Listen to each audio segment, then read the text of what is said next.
Hola chicos, espero estén muy bien. El primer punto nos pide hacer el cálculo de la oscilación. Acá voy a hacer un pequeño paréntesis, ustedes no tienen que decir esto.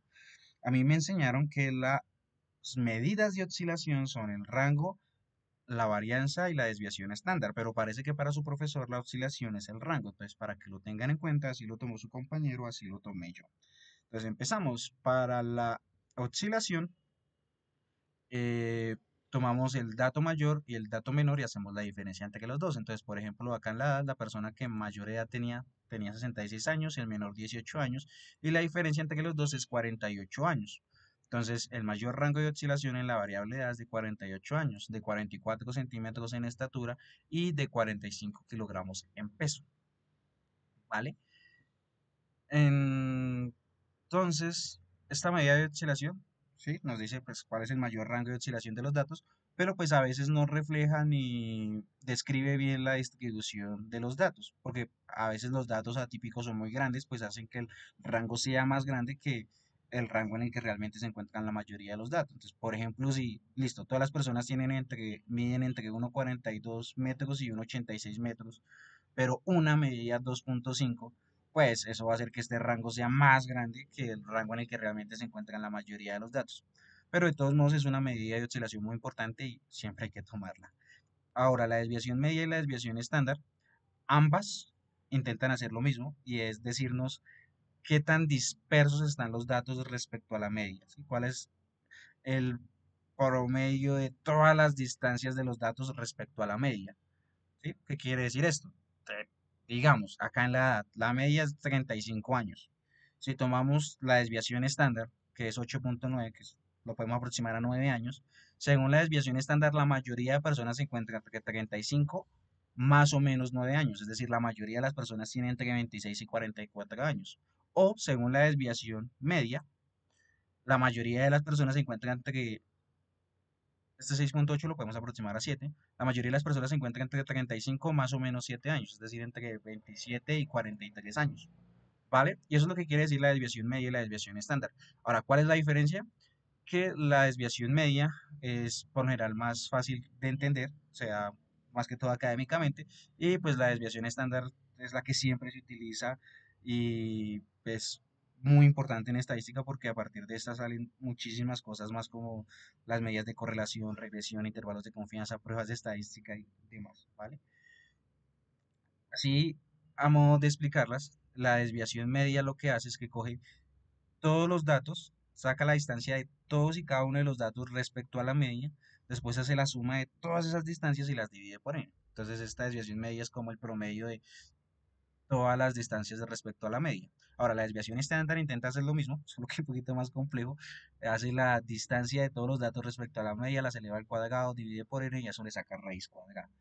¿Sí? Y pues la diferencia entre esta y esta es que esta a veces cuando los datos son muy grandes pues hace que tengan más peso.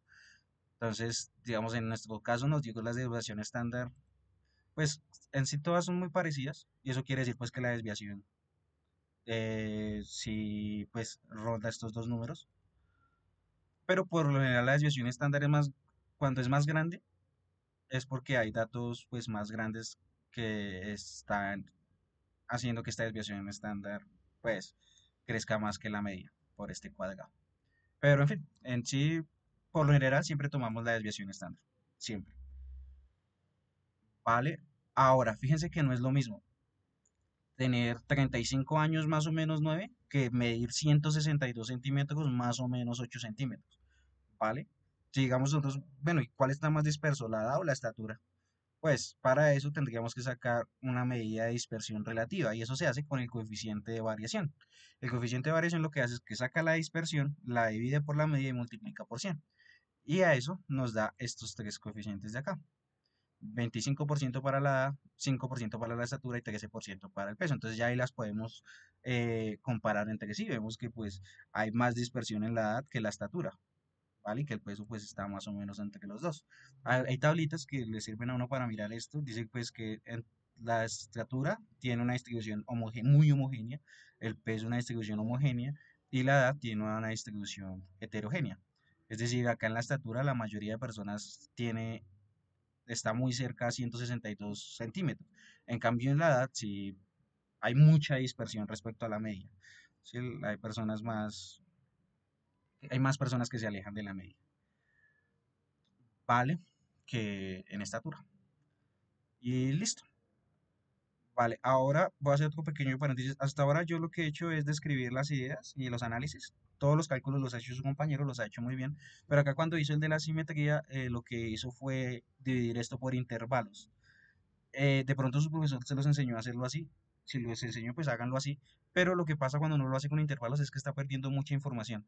Y entonces estos resultados a veces no describen bien las distribuciones. Digamos, estos tres resultados, pues no están reflejando bien lo que son las distribuciones. ¿Vale? Ya les explico por qué.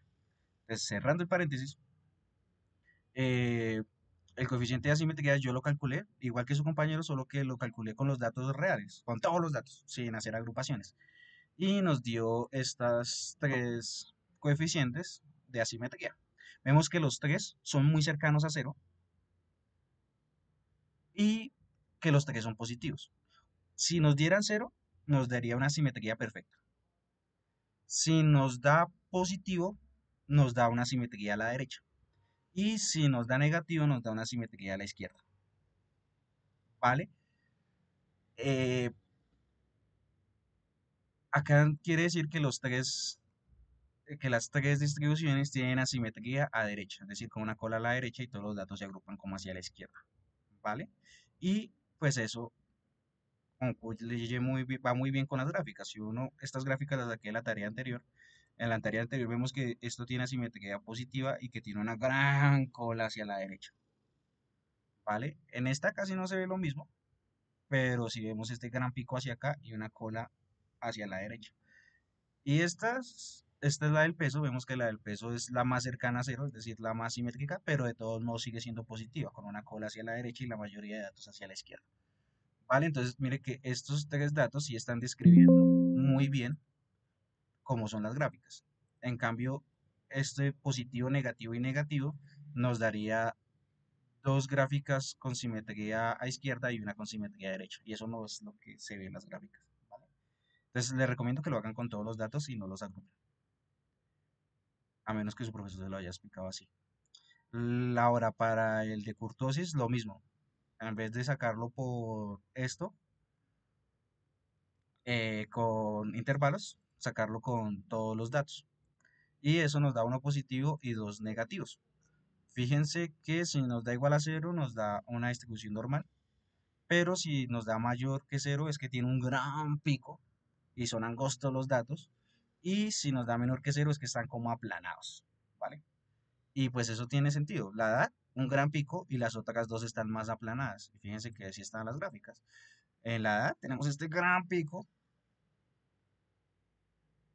y los datos están más angostos hacia ese pico. Y acá, pues sí tenemos un pico, pero sí los otros datos están bien aplanados. Y este sí, el que es el más aplanado. Y eso va con esto, que tiene el número más negativo. Y pues se ve acá la gráfica. ¿Vale? Y eso es todo, chicos. Sí.